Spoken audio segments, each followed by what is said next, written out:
नमस्कार. आपण ऐकत आहात प्राध्यापक वदी कुलकर्णी यांनी ज्ञानेश्वरीवर दिलेल्या व्याख्यानांचे वाचन. ज्ञानेश्वरी एक अपूर्व शांतिकथा, पुष्प 5. आपण 2 निष्ठा पाहिल्या, सांख्यनिष्ठा आणि योगनिष्ठा, म्हणजे ज्ञानयोग आणि कर्मयोग. सर्व भारतीय अध्यात्माच्या मूलभूत अशा या निष्ठा आहेत. त्यातूनच इतर निष्ठांचा नंतर जन्म झालेला आहे.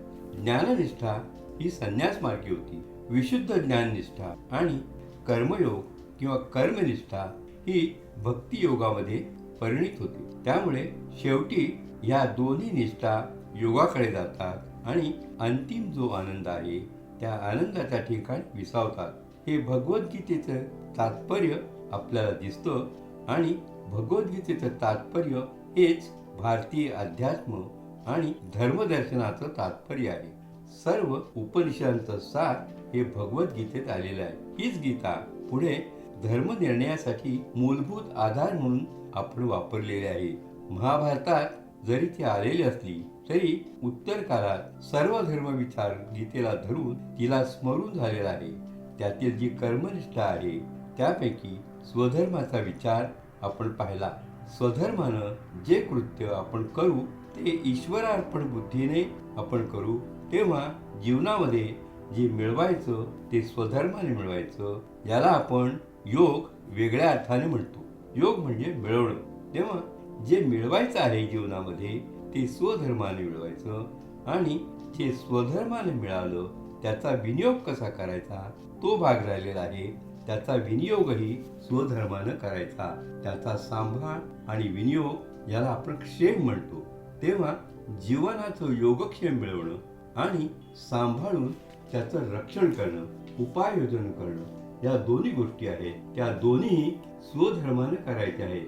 जे आपण मिळवू स्वधर्मानं त्याचा विनियोगही स्वधर्मानंच करायचा. याचा अर्थ असा की आपण जे मिळवतो ते सृष्टीकडून मिळवतो. सूर्य आहे तो उष्णता देतो, प्रकाश देतो. वारा आहे, पर्जन्य पाणी आहे, हवा आहे, आकाशही आहे, ते आधार देतो. पृथ्वी तर प्रत्यक्ष भार सहन करते आणि अन्न उत्पन्न करते. या पंचमहाभूतामध्ये परस्परांचं असं दृढ नातं आहे की ते एकमेकांच्या सहाय्याने, मदतीने सर्व सृष्टी पुन्हा एक वेळ वेगळी उभी करतात. पाऊस पडतो पृथ्वीवरची धान्य आहे पेरलेलं. सूर्याचं ऊन येतं, त्याला अंकुर फुटतात, वाऱ्यावरती ते डोळतात, आकाशाकडे जातात. तेव्हा सृष्टीतील पंचमहाभूतातून ही जी नवी सृष्टी निर्माण होते ज्याला आपण अन्न म्हणतो. अन्न एक प्रतीक आहे.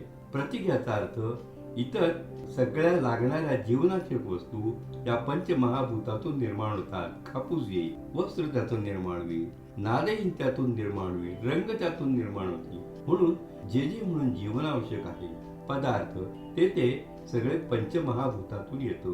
तेव्हा पंचमहाभूतातून आपण स्वधर्मानं काहीतरी मिळवतो. हे जे आपण मिळवतो ते त्या पंचमहाभूताला त्याची परतफेड केली पाहिजे प्रेमानं. तू मला दिला आहेस म्हणून मला तू देणं भाग आहे, ही भूमिका वर्ज्य. प्रेमानं तू मला न मागता दिलंस, न मागता प्रेमानं ते माझ्याकडून तुझ्याकडे आलं पाहिजे. हे नातं पंचमहाभूतांचं आणि आपलं, कारण आपणही पंचमहाभूतांचेच आहोत. आपला देह जो स्थूल आहे हा ही पंचमहाभूतांचा आहे. तेव्हा ही पंचमहाभूतात्मक आपली देहसृष्टी आणि पंचमहाभूतात्मक ही ब्रह्मांड सृष्टी यांच्यामध्ये देणं घेणं हे चालू असतो. ही जी ब्रह्मांडातली शक्ती आहे तिला देव म्हणतात. तो देवलोक आहे. देवलोक म्हणजे आपल्या बाहेर असलेली शक्ती केंद्र, शक्तिस्थान, ऊर्जा स्थान, ज्यामधून ती ऊर्जा येते आणि आपल्याला हवं ते निर्माण करून देते. प्रयत्न आपण करायचा असतो, मात्र तेव्हा त्याला परत दिलं पाहिजे. देवान भावयता, देवान जे दिलं आहे त्या देवांना तुम्ही संतुष्ट करा. स्वधर्मी जे तुम्ही मिळवता, विनियोगी जे स्वधर्मी, त्याचा अर्थ आहे स्वधर्माने करा. म्हणजे त्याने दिलेलं आहे त्याला तुम्ही परत द्या. ही परत देण्याची क्रिया जर नसेल तर तुम्ही घेता त्याच्याकडून आणि स्वतः खात बसता. हे वागणं चोराचं वागणं आहे असं स्वच्छ त्यांनी म्हटलेलं आहे. जो एकटा स्वतः खातो तो पापाचं भक्षण करतो असं म्हटलेलं आहे. अन्न खात नाही तो पाप खातो असं म्हटलेलं आहे. वर्णव्यवस्थेमध्ये आपण पाहिलं, एकानं पुण्य केलं तर सगळ्यांचा त्यात वाटा आहे, एकाने धन मिळवलं तर सगळ्यांचा त्यात वाटा आहे, एकाने शक्ती जरी वाढवली तरी सर्वांच्यासाठी ती आहे. हे जसं आपण पाहिलं तसं सृष्टी रचनेमध्ये, त्या व्यवस्थेमध्ये पुन्हा ही रचना आहे. माणूस जे जे तुम्ही मिळवाल ते देवानं दिलेलं आहे, ते देवाला तुम्ही द्या. असं जर झालं नाही तर सृष्टी रचना कोलमडेल. याचा अर्थ असा की जे पाणी विशुद्ध रूपात तुम्हाला मिळत होतं धनधान्यासाठी, प्राशन करण्यासाठी, देह धारणेसाठी, ते जर अशुद्ध करून तुम्ही ठेवलं तर तेच पाणी तुमच्या जीवाला मारक होईल, निसर्गाला मारक होईल, मनुष्य समाजाला मारक होईल, पशु पक्ष्यांना मारक होईल. पाणी विषार करणं हे पातक आहे. धर्म ही कल्पना नीट ध्यानात घ्या. धर्म ही कल्पना आपण पाहिली, सर्वांचं रक्षण, सर्वांचा विकास, परस्पर प्रेमाचा त्या ठिकाणी विकास होऊन आनंदाची प्राप्ती, मांगल्य निर्माण होत आहे. ही धर्माची मूळ कल्पना एवढी व्यापक आहे. त्यामुळं कारखान्यातून नको असलेलं पाणी जर आपण सोडून दिलं आणि ते पाणी जर प्यायला आलं तर काय होतं पहा, हवा दूषित केली, ठिकठिकाणी कारखान्यातून स्फोट होतात, धूर येतो, साधं सिग्नलला उभं राहिलं तर जीव कासावीस होतो, इतका धूर असतो. तेव्हा हे तुम्ही सृष्टीच्या मूल तत्वांचं विशुद्ध रूप आहे ते बिघडवता. किती प्रदूषण या पंचमहाभूतांची आपण करतो ती पहा. निसर्गातली ही जी सृष्टी आहे वनस्पतीची, त्याचं प्रदूषण आपण किती करतो ते पहा. हे प्रदूषण करणं हे पापात्मक आहे. पापात्मक याचा अर्थ त्यानं तुम्ही जीवनाचा संहार करतात मोठ्या प्रमाणावर. तत्क्षणी तो संहार दिसत नाही, पण संहार चालू असता. खूप संहार झाल्यानंतर मग कारण त्याचं कळायला लागतं. यावरून आपण कारणाकडे येतो. तोपर्यंत कार्य इतकं विनाशक होऊन गेलेलं असतं की पत्ता लागत नाही. तेव्हा स्वधर्मामध्ये या सृष्टीचा सांभाळ आहे, ज्याचा अर्थ ज्या देवशक्तीपासून हे आपल्याला प्राप्त होत आहे त्या देवशक्तीला त्या विशुद्ध मनाने तितकंच परत दिलं पाहिजे. ती जशी शुद्ध आहे तशी तिला ठेवा. तिची शक्ती जी मूळ आहे ती शक्ती तुम्ही कायम ठेवा, म्हणजे ती तुम्हाला शक्ती देईल, तुम्ही तिला शक्ती द्यायची. असं परस्परम भावयंता, एकमेकांनी एकमेकांच्या वरती समृद्धीचा वर्षाव करायचा आहे. नुसतं सांभाळायचं असं नाही, समृद्धीचा वर्षाव करायचा. देव अनंत हस्ताने देतो. आपल्या दोन हाताला अनंत हस्तांची शक्ती यावी स्वीकारण्याची. असं झालं म्हणजे मग सृष्टी रचनेचे जे मूळ आहे ते आपण शाबूत ठेवलं आणि विकासाचे मार्ग मोकळे ठेवले, असा त्याचा अर्थ आहे. हा धर्म जर आपण पाळला, स्वधर्माची ही अशी व्यापक कल्पना आहे. तिसऱ्या अध्यायात ते आलेलंच आहे. ते जर आपण ध्यानात ठेवलं, असा व्यापक अर्थ स्वधर्माला आहे, तर हा स्वधर्म तुम्हाला सोडण्याचं कारण पडत नाही. स्वधर्मे निधनम श्रेय परधर्मो भयावा. या संदर्भात म्हटलेलं आहे की आपल्याला असं वाटतं की आमच्यावरती हे जे काम टाकलेलं आहे, आता इथे स्वधर्म याचा अर्थ वर्ण परत्वे, आश्रम परत्वे, विहित कर्म जे तुमचं आहे त्यापेक्षा दुसऱ्याचं कर्म सोपं आहे, चांगलं आहे, त्याच्यामध्ये लाभ जास्ती आहे, ऐहिक वैभव आहे, कीर्ती त्यामुळे अधिक होते. तेव्हा आपण त्याचा स्वीकार करू असं म्हणून तुम्ही तिकडे जाल तर ती जी व्यवस्था आता सांगितली ती ही व्यवस्था कोलमडेल. मागच्या व्याख्यानात मी त्याचं स्पष्टीकरण दिलं होतं. वर्णसंकर म्हणजे कर्मसंकर, आणि दुष्ट कर्मसंकर झाला की सर्व विश्वाच्या रचनेत बिघाड. म्हणूनच स्वधर्मच आपण सांभाळावा. स्वधर्मामध्ये राहिलं म्हणजे सर्वांना स्वधर्माचं सुख मिळतं. प्रत्येक जण आपला धर्म सोडून म्हणजे कर्तव्य कर्म सोडून दुसऱ्याच्या कर्तव्य कर्माकडे लक्ष देऊ लागला की काय होतो गोंधळ, त्याविषयी आपण बोललेलो आहोत. तेव्हा स्वधर्मात राहायचं, सृष्टीच्या धर्मात राहायचं, सृष्टीला आपल्या धर्मात घ्यायचं आणि ही संबंध सृष्टी विश्वाच्या धर्मात राहत असते हे ध्यानात घ्यायचं. सृष्टीला तिचं स्वातंत्र्य नाही. सृष्टीचा नियंता तो ईश आहे. ईश म्हणजे सत्ता असलेला. तर सत्ता असलेला तो जो मूळ आहे, जो सर्वशक्तिमान आहे, जो सर्वज्ञ आहे, जो स्वयंस्फूर्तीने निर्माण करू शकतो, विश्वाचं निर्माण करू शकतो, इच्छा झाली की आपल्यामध्ये ती विलीन करू शकतो, असा जो आहे त्याला ही सृष्टी जी आपल्याला माहीत होणारी ही जी आहे ती बांधली गेलेली आहे. ती जशी त्याला बांधलेली आहे तसं आपण तिला बांधलेलं आहोत आणि आपण सगळे एकमेकाशी प्रेमाने बांधले गेलेले आहोत, कारण सर्वत्र तेच असल्यामुळे आपण तेच पाहतो. आता आपण ते कसं पाहतो हे 4थ्या अध्यायामध्ये येतं. 3ऱ्या अध्यायात शेवटी त्या शांत दर्शनापर्यंत ज्ञानेश्वर महाराज आले. ब्रह्मदर्शन म्हणजे काय, तर सबंध सृष्टीकडे पाहताना माझी दृष्टी ब्रह्मदृष्टी होते. सृष्टी पाहणं म्हणजे ब्रह्मदृष्टी पाहणं असा मोठा विलक्षण शब्दप्रयोग त्यांनी केलाय. मी जे पाहीन ते ब्रह्म आहे, ऐकेन ते ब्रह्माचं मी ऐकतो आहे, स्वाद घेतो तो ब्रह्माचा. ते काशी अने पूजा करू केशी राजा हा अभंग आपणापुढे ठेवला. त्याचा अनुभव कसा येतो स्वधर्मात राहत असताना ते 4थ्या अध्यायामध्ये आहे. 4थ्या अध्यायाचा प्रारंभी कृष्ण आणि अर्जुन यांचा प्रेमळ संवाद ज्ञानेश्वरांनी टाकलेला आहे आणि तो संवाद अशा स्वरूपाचा आहे की अर्जुन हा सारखा शंका काढतो. अर्जुन शंका काढतो म्हणजे ज्ञानेश्वर शंका उपस्थित करतात आणि त्याच्या मार्फत मांडतात आणि ज्ञानेश्वर शंका काढतात म्हणजे आपल्या श्रोत्यांच्या मनात ज्या शंका येतात त्याचा अंदाज घेऊन त्या ज्ञानेश्वर अर्जुनाच्या मुखावाटे कृष्णापुढे मांडतात आणि त्याचं उत्तर देतात. ही ती प्रक्रिया आहे. ज्ञानेश्वरीच्या निर्मितीची प्रक्रिया ही अशी आहे. त्यामुळे तो शंका उपस्थित करतो आणि म्हणतो की तू हे काय नवं सांगतोस, असं म्हणतोयस, खरंच हे नवं आहे का? हे गृहीत धरून श्रीकृष्ण सांगतात की हा कर्मयोग मी काही नवा सांगितला नाही. अरे हा पहिल्यापासून मी सांगतो आहे की मी प्रारंभी तो सूर्याला सांगितला. विवास्वान शब्द आहे. मग त्या सूर्याने आपल्या मुलाला सांगितला मनुला, मनुनं आपल्या मुलाला सांगितला इक्ष्वाकूला. इक्ष्वाकू हा सूर्यवंशातील पहिला राजा. तेव्हा एका राजाकडून आपल्या पुत्राकडे, पुढच्या पुत्राकडे असं होत होत हे परंपरेनं राजर्षींना दिलेलं योगाचं ज्ञान आहे. मी कशाला नवं सांगतोय? मग हे कोणी सांगितलं? सांगितलं मीच. म्हणजे सुरुवातीला सूर्यालाही मीच सांगितलं, पण ते परंपरेनं चालत आलेलं आहे आणि राजर्षींनी ते टिकवलं. मग आज कशाला मला सांगतो? आज नाही ते तुम्ही टिकवलं. आजचे राजे आणि मध्ये होऊन गेलेले ते नाही टिकवलं. त्यांनी का नाही टिकवलं? ते हे टिकवणं फार अवघड आहे. कारण हे टिकवण्यासाठी 2 गोष्टी लागतात. राजाजवळ सर्व ऐश्वर्य आणि त्या ऐश्वर्याचा उपयोग करण्यासाठी धर्मज्ञान, सूक्ष्मतेने जाणण्याची मनाची शक्ती लागती. ही मनाची शक्ती घालून बसली.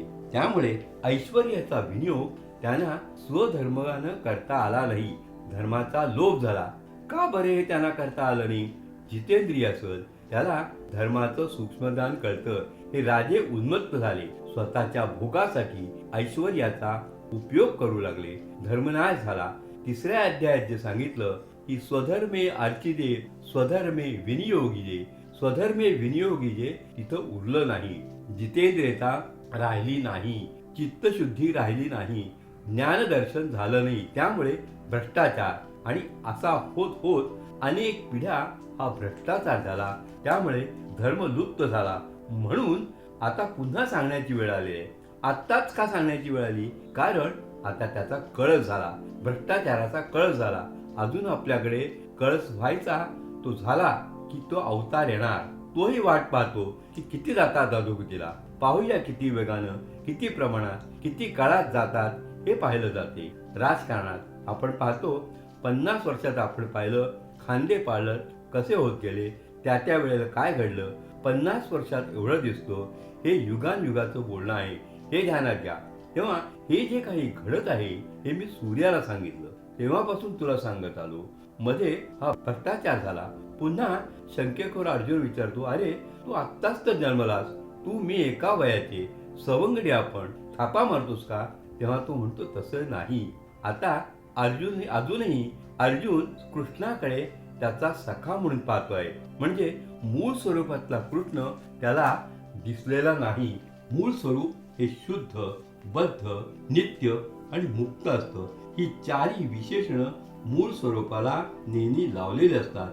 ते नित्य असतं म्हणजे अखंडते आहे. कृष्ण अवतार म्हणून येण्याच्या आधी तो होता. अवतार म्हणून आला तेव्हा तो शुद्ध रूपानं आला. ते आहे तसं मानव रूपात असूनही त्याचं शुद्ध रूप तिथे आहे. ते शुद्ध रूप कसं आहे?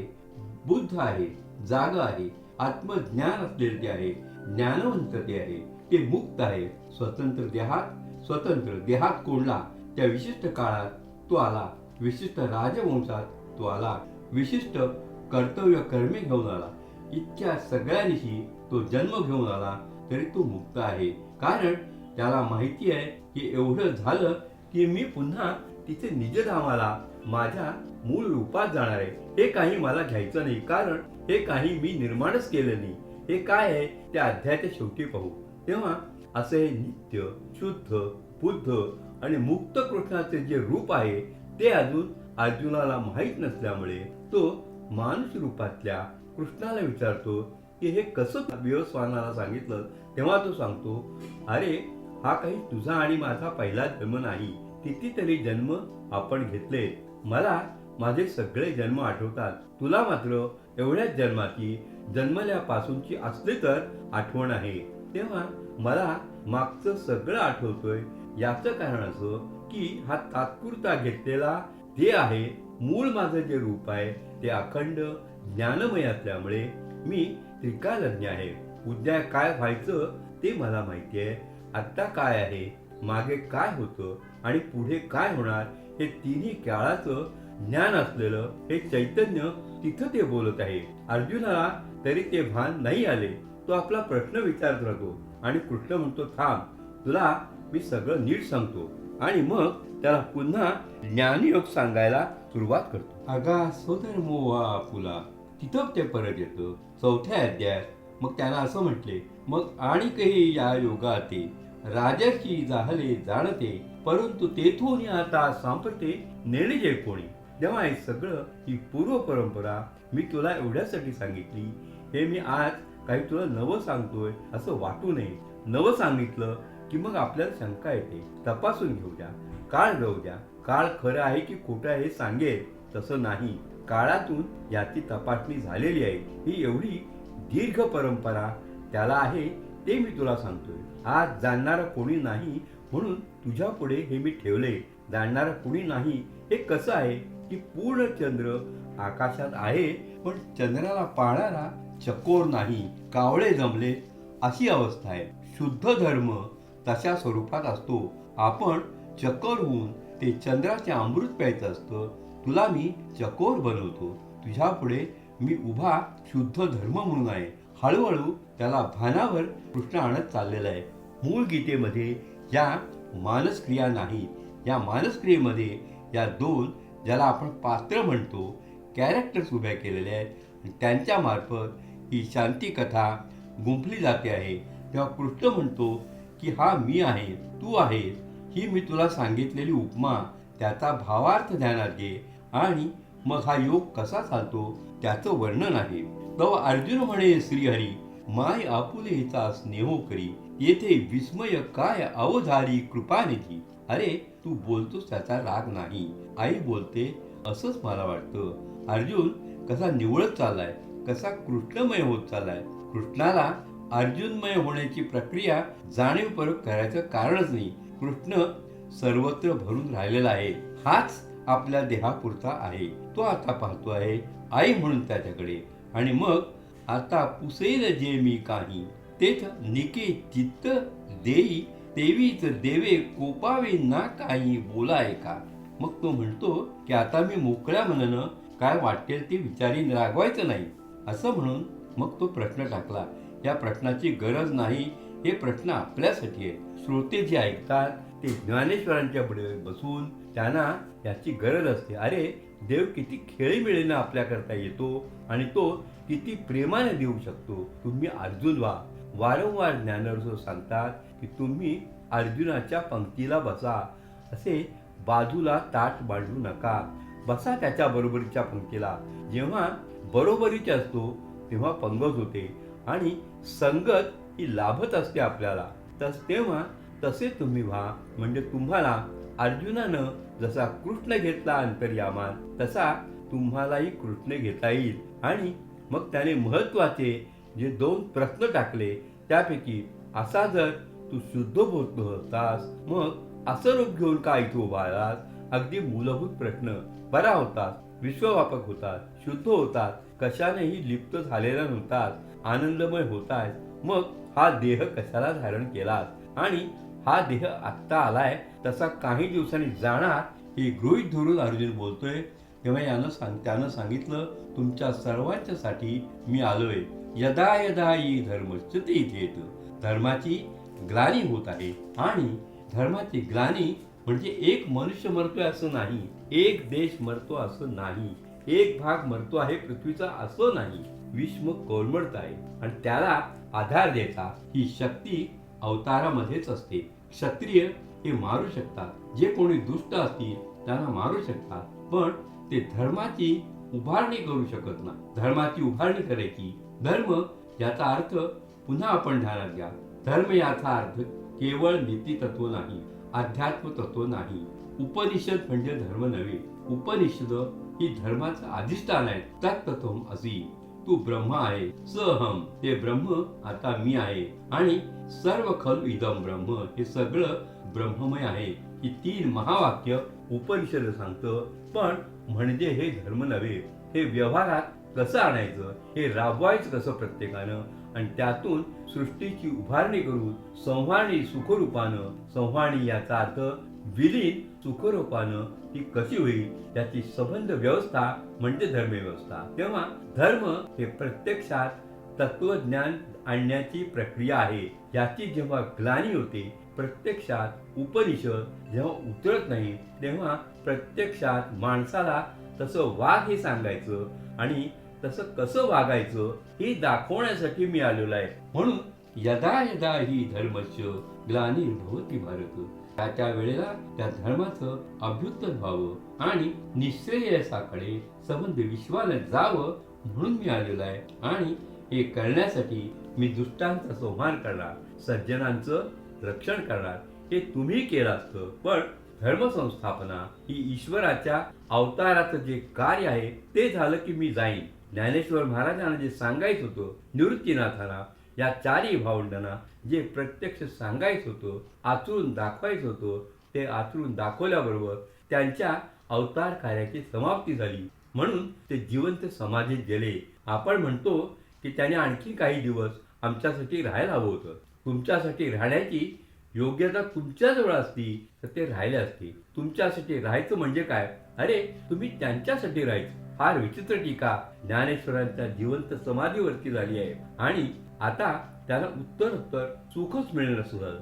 जरा मनाला त्रास झालाय म्हणून एक क्षणभर थांबतो. आपण जेवायला बसलो की एक एक घास आपण खात जातो, तशी भूक समज जाते, पण अन्नाची रुची ही एकेका घासानं कमी होत जाते आणि जेव्हा पूर्ण पोट भरतं तेव्हा अन्नाची रुची अन्नात असूनही आपल्यासाठी ती संपते. तसं ज्ञानेश्वरांचं झालं. आता जगण्याला काय रस आहे असं त्यांना वाटलं आणि ते गेले. जिवंत समाधी वगैरे शब्द नाही, ते गेले. ज्ञानेश्वरांचं असं झाले नाही. जीवनात तुडुंब रस आहे. जीवन विश्वभर झालं, त्यामुळे ते कुठे गेलेच नाही. ते राहिले, विश्व होऊन राहिले. हे ज्यांना कळलं ते लॉ ऑफ डिमिनिशिंग रिटर्न्स बोलणार नाही. त्यामुळे ज्या व्यक्ती जिवंत समाधी घेतात याचा अर्थ अखंड जिवंत राहिल्यास ते शक्ती केंद्र तिथे आहे. ते खेचते माणसांना उत्तर तिथे. आपल्या घरी नाही अशा झुंडीच्या झुंडी येते, तिथे का जातात? ते शक्ती केंद्र तिथे असतं. जशी विश्वात केंद्र असतात. मी 6व्या अध्यायावर बोलताना सांगेल, कुंडलिनी संबंधी बोलताना ही विश्वातही शक्ती केंद्र सायमल्टेनियसली त्याच वेळात कशी उमलत जातात ते आपण पाहू. तेव्हा हे पुरुष असतात. हे पुरुष पूर्ण रूपामध्ये अखंड अशा तेजस्वितेने राहिलेले असतात आणि इथे म्हणतात की इथे ती धर्माची संस्थापना होतात. अवतार पूर्ण होतो. याचा अर्थ धर्म संस्थापनेचं जे कार्य या 4ही भावंडांना करायचं होतं ते करून झालेलं होतं. या 4ही ग्रंथांची एकसंध जर आपण तपासणी केली तर हरिपाठ, ज्ञानेश्वरी, अमृतानुभव, चांगदेव पासष्टी, तर आपल्याला असं लक्षात येईल या सर्वांनी मिळून त्यांना जे धर्मशुद्धीचं आणि धर्मस्थापनेचं तात्विक पातळीवरचं कार्य करायचं होतं ते त्यांनी केलं आणि 18 पगड जात धर्मात उतरली आणि त्यांच्याच आचाराने संबंध धर्म पुढे राहिला. तो अगदी रामदासांच्या अखेरीपर्यंत शिवाजीपर्यंत तो राहिला. पुढे जशी राजर्षींची परंपरा भ्रष्ट झाली तशी परंपरा भ्रष्ट झाली. ते थांबलं कार्य. हे चक्र चालू असताना जसं ते एक चक्र चालू असतं यज्ञचक्र, तसं हे धर्मचक्रही चालू असतं. आपण या सगळ्या गोष्टीकडे दीर्घकाळातल्या घटना म्हणून पाहायला पाहिजे. कालची घटना घेऊन आज त्याचा अर्थ लावणं असं इथं नसतं. या दीर्घकाळातल्या घटना असतात. म्हणून त्यांनी असं सांगितलं की धर्मसंस्थापन करण्यासाठी म्हणून मी हा देह धरून इथं आलो आहे. देह धरून यायचं म्हणजे मला कुठेतरी कोणाच्या तरी पोटी अवतार घ्यायला हवा. तो मी घेतला. म्हणून तुझं माझं एक नातं निर्माण झालं. पण एक लक्षात घे, तू नर आहेस, मी नारायण आहे. माझंच रूप तुझ्यामध्ये आहे. तुझं रूप हे अंशानं माझंच आहे. तेव्हा आपण एकत्र येतो हा योगायोग नाही. हेही ठरलेल्या गोष्टी आहेत. मग अर्जुन पुन्हा विचारतो की मग हे असं जर आहे, जर सगळे तुझेच अंश आहे, तू सगळ्यात भरलेला आहे, तर एकाला तू जास्त चांगलं देतोस आणि दुसऱ्याला कमी देतोस, हे काय प्रकरण आहे? आता अर्जुनाचे प्रश्न हे आपले प्रश्न आहेत. आपण असं म्हणतो अगदी सद्गुरूकडे गेलो तरी आपण मनात शंका घेऊन जातो की हा त्यांचा जास्त लाडका आहे, माझ्याकडे ते वळूनही पाहत नाही, असं आपण बोलतो. तसे नसतं. त्यानं सांगितलं ये यथा मा प्रपद्यन्ते तान् तथैव भजाम्यहम्. अरे जो जसा माझ्याकडे येतो, जी भावना घेऊन येतो, त्या भावनेप्रमाणे मी त्याची तृप्ती करतो, त्याचं मी समाधान करतो. बालक आहे, त्याचं साधं आईचं दूध सुद्धा पचवता येत नाही, त्याला मी पक्वानं कसं देऊ? तेव्हा मी त्याचा अधिकार पाहून त्याला देतो, त्याचं बरंच मी करत असतो. ये यथा मा प्रपद्यन्ते, त्याचा अर्थ जसा तसे खटाशी खट असलं नाही. तो ज्या अधिकाराने देतो त्या अधिकारापुरतं त्याचं मी समाधान करतो आणि हे समाधान झालं की त्याचा अधिकार वाढत असतो. तो अधिक अधिकारानं तो माझ्याकडे येतो. त्याचा जर आणखी अधिकार कमी झाला मग हा गुरु नाही. गुरु ओळखण्याच्या खुणाही लक्षात घ्याव्या. आपण गुरुच्या सान्निध्यात गेल्यामुळं आपलं काय झालं, म्हणजे जमीन जुमला आणि मोटार गाडी मिळाली का हे नव्हे, माझ्यातले दोष कोणते गेले, सद्भाव कोणते उदयाला येत चाललेले आहे, हे मनपरिवर्तन जर होत असेल तर समजावं की गुरु सान्निध्य हे शक्तिमान आहे. तेव्हा तुम्ही कसे जाता तसं तुम्हाला मिळतं. ये यथा मा प्रपद्यन्ते. मग त्याने असं म्हटलं की हे लोक या जगामध्ये जी कर्म करतात धर्माची आणि त्यांना ताबडतोब फळ मिळतं, त्याचं काय? म्हणाल ते बरोबर आहे. त्यांना जेवढं फळ पाहिजे तेवढी त्यांची जर पूजा असेल तर मिळूच त्याला फळ. कारण हे लौकिकातले धर्मव्यवहार जे असतात ते लौकिकातल्या आशा आकांक्षा पूर्ण करणारे असतात. पण धर्मसंस्थापना करण्यासाठी येणारे जे अवतार असतात ते लौकिकातील व्यवहारासाठी नसतात. प्रश्न लौकिकातला आहे. कंस मारला होता, जरासंध मारला होता, त्यांना मारलं पाहिजे. रावण मारला होता, मारलं पाहिजे, म्हणून राम आले. प्रश्न लौकिकातले असतात पण त्यांची उत्तरं त्यांना अलौकिक स्तरावरती दीर्घकाळासाठी द्यावी लागतात. ह्याचं नाव धर्मसंस्थापना. ही तात्पुरती डागडुगीची व्यवस्था नसते. धर्म ही गोष्ट मारली तरी मरत नाही. तुम्ही ध्यानात घ्या, उपनिषदापासून जे तत्वमसी म्हटलेलं आहे ते अखंड राहणार आहे. आपण गेलो तरी तत्वमसी उरणार आहे. तेव्हा सद्धर्म ही न मरणारी गोष्ट आहे आणि त्याची संस्थापना तात्पुरती या मानवाने जी बिघडवली आहे ती करून मला जायचं आहे. ते काम मी करतो आहे. तू मला बरा भेटला. कृष्ण त्याला सोडत नाही. अर्जुन त्याला धरून आहे. आता धरून आहे इथपर्यंत प्रकरण आलं. मग त्याने पुन्हा चातुर्वर्ण्याचा प्रश्न उपस्थित केलाय. मग त्यानं सांगितलंय चातुर्वर्ण्य म्हणजे तुला काय वाटतं की तुम्ही माणसाने ते केले, मीच निर्माण केले. कृष्ण सगळे घेतोय स्वतःवरती. तो काहीही टाकत नाही, अंगावरची जबाबदारी टाकून देत नाही. हो, सृष्टी मीच निर्माण केली, ते माझं आद्य कर्म आहे. माझ्या अवताराचं पहिलं कर्म तेच होतं, ते मी केलं. धर्म निर्माण केला. चातुर्वर्ण मीच केलाय. चातुर्वर्ण मया सृष्टम चक्क सांगितले. पण तुमचे गुण आणि कर्म पाहून त्याप्रमाणे विभागले गेले. ते पुन्हा वेगळ्या अंगाने थाडले. मग त्यानं विचारलं एवढे मोठे मोठे राजर्षी आदित्यासारखे आणि त्याच्यापासून चालत आलेला धर्म पुढच्या लोकांना कळला नाही म्हणजे काय झालं असेल? कारण याला आता मागचं काहीच माहिती नाही. मग ते म्हणतात याला धर्म म्हणजे काय ते कळलं नाही, कर्म म्हणजे काय ते कळलं नाही, अकर्म म्हणजे काय ते कळलं नाही, नैष्कर्म म्हणजे काय ते कळलं नाही, विकर्म म्हणजे काय ते कळलं नाही. म्हणजे कर्म ही अनेक प्रकारची असतात जीवनातली, ते प्रकार आणि ती सूक्ष्मता त्यांच्या ध्यानात आली नाही. मग अर्जुन म्हणाला म्हणजे काय ते मला सांग. आपले सर्व धर्मसंवाद हे असे असतात. धर्म असा एक एक विषय घेऊन निबंधबद्ध असा लिहिलेला नाही. गुरु शिष्य संवादाने चाललेलं असतं. कारण त्यांच्यामध्ये येणारे प्रश्न, त्यांची उत्तरं, त्यांची विविध अंग हे आपल्या पुढे येत असतात. तसं हा अर्जुन विचारतोय. मग हा सांगतोय कर्म ना, कर्म ही स्वाभाविक गोष्ट आहे. तू जन्माला आलास हे कर्म सुरू झालं. अकर्म हे काय? काहीच कर्म न करणं म्हणजे अकर्म नव्हे. ज्ञानेश्वरांनी अकर्म याचा अर्थ वाईट कर्म असा घेतलाय, हे काल सांगितले. आता विकर्म ही एक नवी संज्ञा 4थ्या अध्यायात आली. हा 4था अध्याय काय आहे? 3ऱ्या अध्यायात जे सांगितलं त्याला ज्ञानाची बैठक देणारा हा 4था अध्याय आहे. ज्ञानेश्वरांनी हे स्वतः सांगितले. 10व्या अध्यायामध्ये पहिल्या 9 अध्यायात काय आलंय ओळीनं हे त्याने सांगितले. पहिल्या 9 अध्यायाला पूर्वखंड म्हटलाय, 10 ते 18 अध्यायाला उत्तरखंड म्हटलेला आहे. तेव्हा पूर्वखंडात काय आलंय ते सांगून मग त्यांनी 10व्या अध्यायाला प्रारंभ केलाय.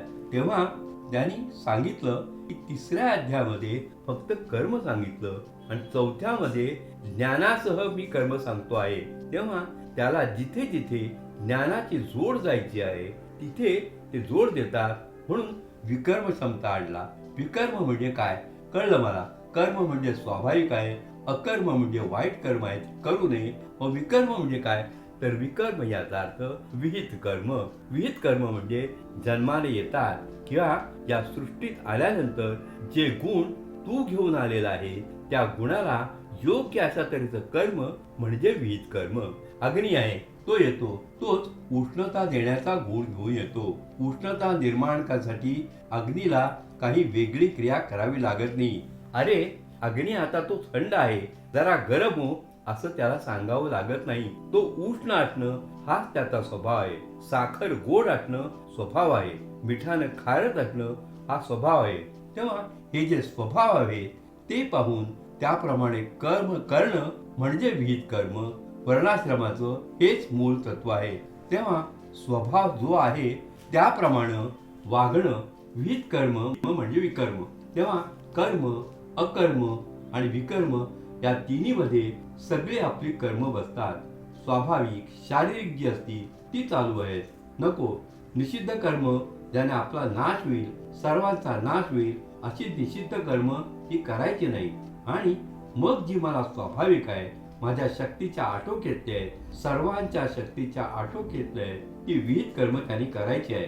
त्या 3 मध्ये सर्व कर्म व्यवस्था त्यांनी बसवून दिली.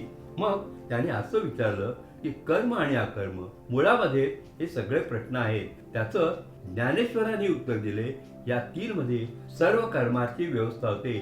मग 2 गोष्टी त्याने विचारला की विहित कर्म म्हणजे केलंच पाहिजे असं आहे, हे जर केलं नाही तर काय होईल.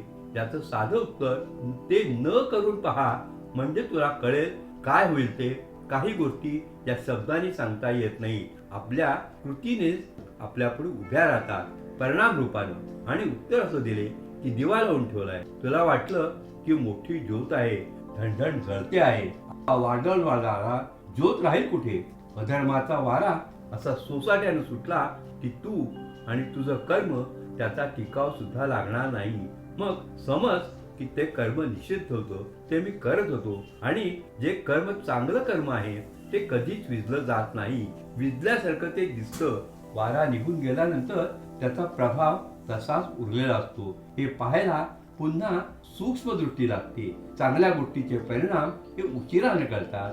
कॉपी करून मिळवलेले ज्ञान जास्त मार्क मिळवून पुढे जातं आणि नंतर जीवनामध्ये त्याच्या इतकं फेल्युअर कोणीही नसतं. कारण प्रत्यक्ष उपाययोजनांचा प्रसंग आल्यानंतर काय करणार तो. तेव्हा सद्धर्म जो आहे त्याचे परिणाम हे दीर्घकालीन तपासले जातात. असत कर्म जे आहे ते तत्काळ फलद्रूप असलं तरी ते निष्फळ असतं. आणखीन काही प्रश्न पहा. मग वागताना शेवटी मी काय मनापुढे ठेवून वागू, अंतिम प्रश्न विचारासारखे अर्जुनाने प्रश्न विचारला. तेव्हा एका श्लोकात उत्तर दिलं. ते असं: ब्रह्मार्पणम ब्रह्म हवी ब्रह्माग्नो ब्रह्मणाहुतम ब्रह्मैवेतेन गंतव्यम ब्रह्मकर्म समाधिना. अरे, यज्ञाला तू बसलास. जीवन हा यज्ञ आहे. पहिला श्वास तुम्ही घेता. यज्ञाला प्रारंभ तिथे होतो, शेवटचा श्वास संपतो. तुमच्या या आयुष्यातला यज्ञ संपतो. सृष्टी पहिली उभी राहिली, ती सृष्टी शेवटी जेव्हा विलय पावेल तेव्हा सृष्टीचा तो यज्ञ संपला. ब्रह्मांड उभं राहिलं, ब्रह्मांड लुप्त होईल, ब्रह्मांडाचा यज्ञ संपला.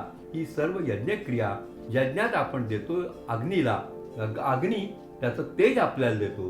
तेव्हा ही जी क्रिया आहे अर्पण करण्याची, आणि ती अर्पण करत न कळत स्वीकारण्याची, अशी ही संबंध क्रिया आहे.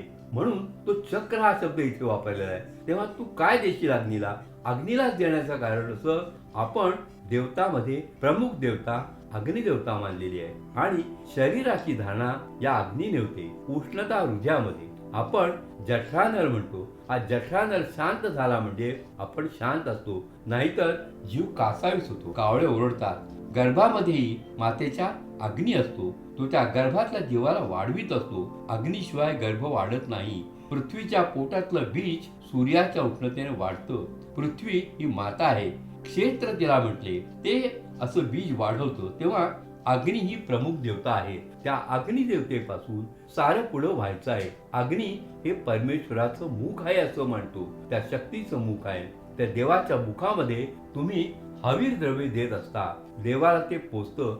म्हणजे जी ऊर्जा तुमच्यातली आहे ती ऊर्जा त्या मूळ आदी ऊर्जेमध्ये पोचते. आदी ऊर्जा ही समृद्ध होते.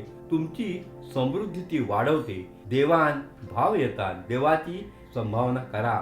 ह्याचा अर्थ हा आहे, तो तुमची संभावना करील, तुमची समृद्धी तो वाढवेल. तेव्हा यज्ञ आणि त्यातला अग्निमुख हे प्रतीक या पद्धतीचं असल्यामुळे तुम्हाला या पद्धतीनं पुढे जावे लागेल. हा श्लोक पुन्हा आता आपण पाहू. तुम्ही यज्ञ करायला बसला तेव्हा हा देहधारी एक माणूस अर्जुन नावाचा बसलेला आहे असं नाही, ब्रह्मच यज्ञ करायला बसलाय. होमकुंडात पेटलेल तेही ब्रह्मच पेटलेलं आहे. त्या ब्रह्म म्हणून पेटलेल्या ज्वालामध्ये आपण अर्पण केलं जातं, तेही ब्रह्मच आहे.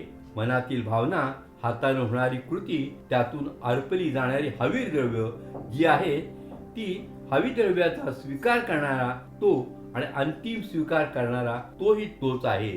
ब्रह्माविना कुठे काहीही न उरणं, तो प्रत्यक्ष कृती ब्रह्मातून होते, ब्रह्मातून प्रवास करते, ब्रह्मापर्यंत जाऊन पोचते, ब्रह्मात ती विलीन होते आणि पुन्हा प्रकट होण्यासाठी, पुन्हा हे चक्र चालू करण्यासाठी असं हे यज्ञ प्रवर्तन आहे. म्हणून हवी राम गणेश गडकरांचा अत्यंत आवडता श्लोक. त्यांच्या प्रत्येक साहित्य कृतीच्या शेवटी हा श्लोक छापलेला असे. गडकरांचे मन कुठे शेवटी स्थिर झालं होतं किंवा प्रारंभापासून स्थिर झालं होतं हे तुम्हाला पाहायला मिळेल. ब्रह्मार्पणम ब्रह्म हवी ब्रह्माग्नोहुतम केनहुतम ब्रह्मणाहुतम. कशासाठी?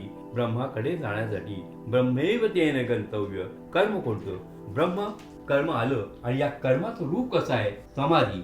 ही अवस्था समाधीची अवस्था असते. समाधीमध्ये पातंजल समाधी संबंधी, कुंडलिनी संबंधीच्या वेळेला मी थोडंसं बोलेन, कारण कुंडलिनी पातंजली पुन्हा भेद आहे.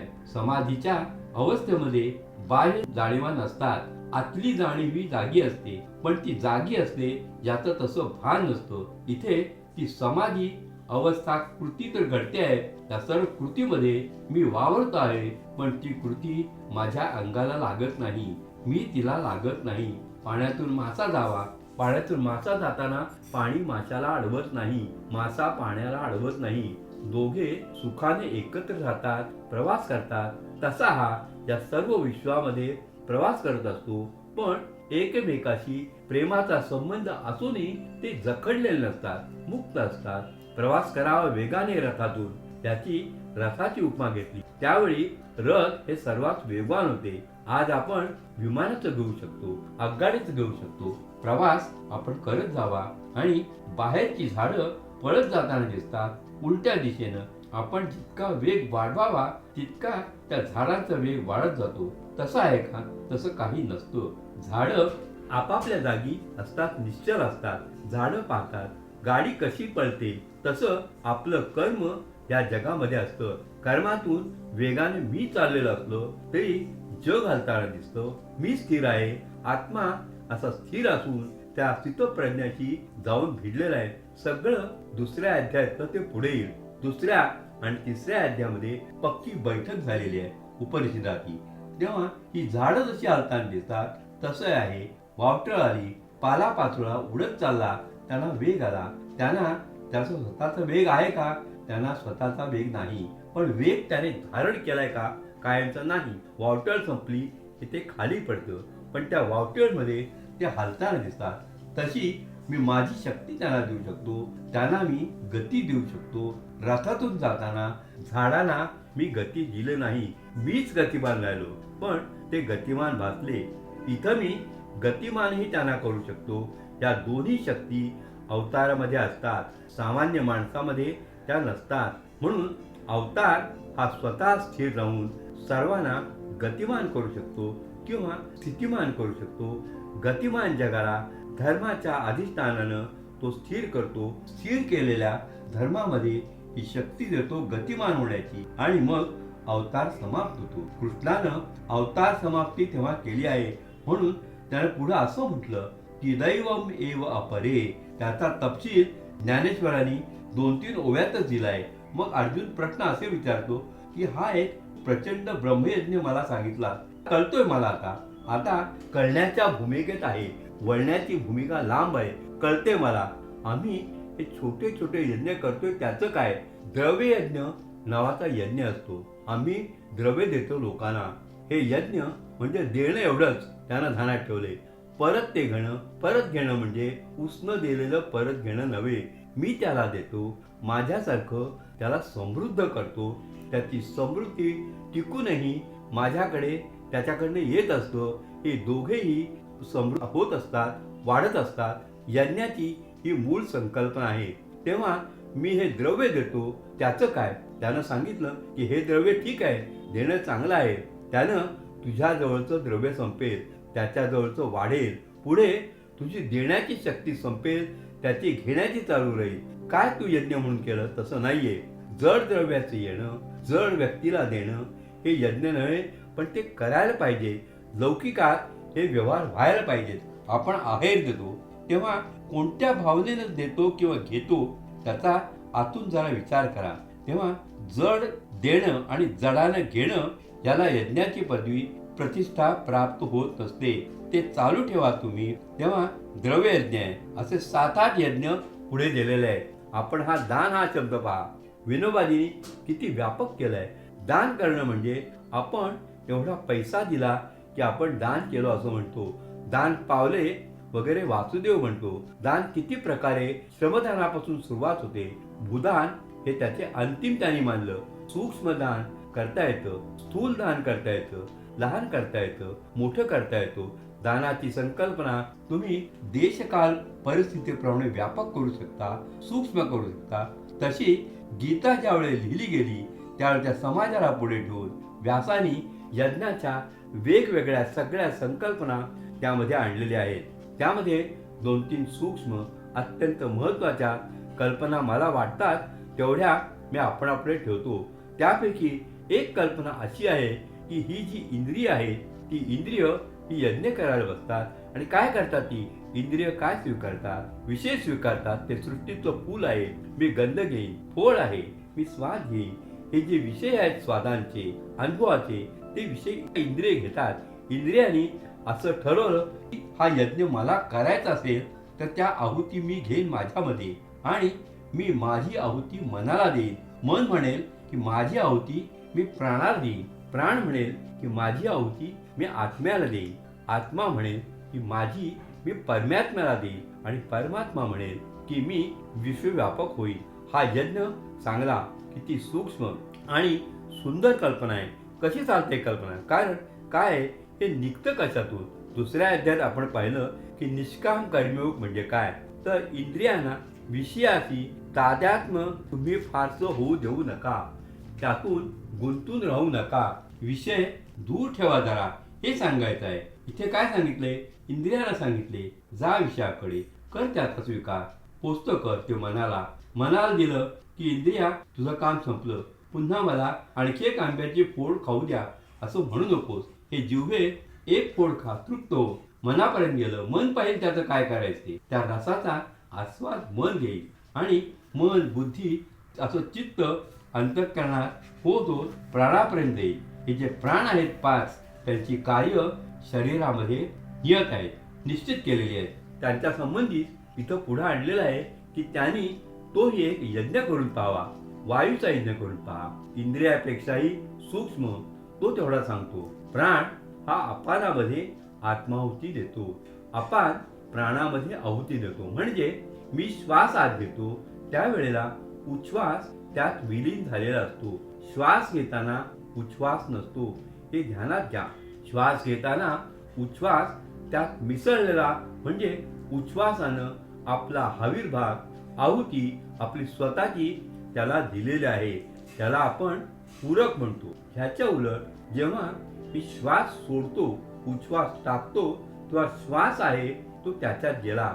हा झाला रेचक. हे दोन्ही प्राण आणि अपान मी जेव्हा त्यांचा निरोध करतो तेव्हा तो कुंभक होतो.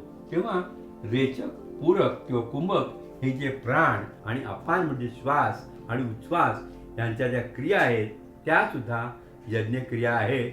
आणि या यज्ञक्रिया जेव्हा तुम्ही खूप वेगवेगळ्या प्रकारे नियमित कराल आणि वाढवाल तेव्हा त्याचं रूपांतर प्राणायामातून मग पातंजल योगामध्ये होतं.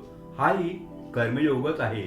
जेव्हा हे कर्म तुम्ही एका विशिष्ट देवतेवरती स्थिर करता की पंढरीचा विठ्ठल आहे, कटीवरती हात आहे, तुकाराम म्हणतात सदा माझे डोळा जडो तुझी मूर्ती. माझे डोळे तुझ्या मूर्तीवरती जडून राहून दे. माझे डोळे तिथे इथे तिथे भिरभिरत उडून निखळून राहत नाही, एक टक पाहत नाही. एक टक पाहणं म्हणजे दुसरा टक त्याला न देणं. माझ्या डोळ्याला विठ्ठला नेहमी तूच दिसू दे, हा नेत्रयज्ञ आहे. आणि या नेत्रयज्ञातून काय होतं? तुमचं मन स्थिर होतं विठ्ठलावरती. विठ्ठल विठ्ठल ही भक्ती मनामध्ये येते आणि विठ्ठलमय जग दिसतं. कर्मयोग भक्तियोगात गेला. तसा मघाच्या प्राणयोग जो त्याचं निरोधन करणं किंवा हे सांगितलं तो पातंजल योगात गेला. तसा हा नामजप किंवा दर्शन, सगुणाचं दर्शन हे भक्तियोगात गेलं. सांख्ययोग आणि कर्मयोग या 2 निष्ठामध्ये संबंध बसले हे मी सांगतोय. त्याचा अर्थ आहे की तेव्हा भक्तियोग आपल्याला पाहायचा आहे, पातंजल योग आपल्याला पाहायचा आहे. पण ही सगळी कर्मयोगाचीच रूपांतर आहेत, वेगवेगळे रूपांतर आहेत, अवस्थांतर आहे. सगळ्यातून भक्तीकडे जायचं आहे. ते मुक्त जे आहे तेच आपल्याला पाहायचं आहे. असं हे सगळे वेगवेगळे यज्ञमध्ये सांगितलेले आहेत. आणि मग शेवटी सांगितले की सर्वात श्रेष्ठ म्हणजे ज्ञानयज्ञ. या ज्ञानयज्ञाकडे आपण येत आहोत. 33वा तो श्लोक आहे. श्रेयाम द्रव्ययज्ञात ज्ञान यज्ञ परंतपा.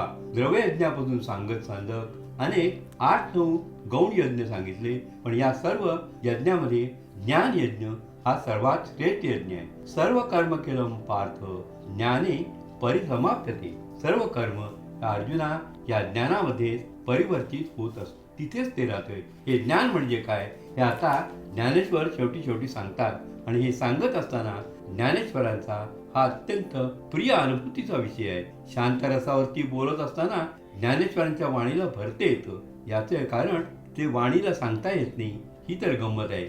वाणीने सांगता येत नाही, मग मी हे कसं सांगू? त्यामुळे ते त्यांची प्रतिभा स्वतःची स्पर्धा करायला लागते. अरे तुला सांगता येत नाही का? बघतो मी आता कसं सांगता येत नाही ते पाहतो.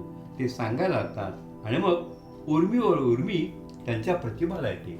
त्याने असं म्हटलंय की उन्मेष नेत्राला अंजन घातल्यासारखं होतं. इथंपासून सुरुवात झाली. हे अंजन जेव्हा डोळ्यात आपण घालतो तेव्हा काय होतं? भूमीच्या पोटात दडलेलं द्रव्य आहे जे आहे ते दिसायला लागतं. अंजनाने नेत्राला अशी शक्ती येते की झाकलेलं जे काही असेल ते स्वच्छ दिसायला लागतं.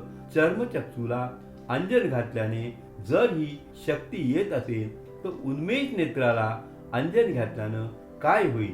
प्रतिभेच्या नेत्रात अंजन घातल्यानंतर काय होईल? प्रतिभेला अंजन न घालतात कितीतरी दिसायला लागतं. कवीचं वर्णन ज्ञानेश्वरांनी इथे केलेलं आहे. उत्क्रांत मती म्हटलेलं आहे. म्हणून त्याला उत्क्रांत मती म्हणजे ज्याची बुद्धी प्रज्ञा हे सगळं ओलांडून पलीकडे जाते, दिसणारं सगळं ब्रह्मांड ओलांडून पलीकडे जाते. तर अशा कवीच्या प्रतिभेच्या नेत्रात अंजन घातल्यानंतर काय दिसेल? जे दिसेल ते ज्ञानयज्ञ म्हणजे शांतरू, शांती, शांत रस दिसेल असं त्यांना म्हणायचे. आता ज्ञानेश्वर या अध्यायाच्या शेवटी विनंती करतात. जसं पहिल्या अध्यायाच्या सुरुवातीला त्यांनी सांगितलं की मी माझ्या काव्याचा अनुभव आनंद घेताना चकोर व्हा किंवा भ्रमर व्हा किंवा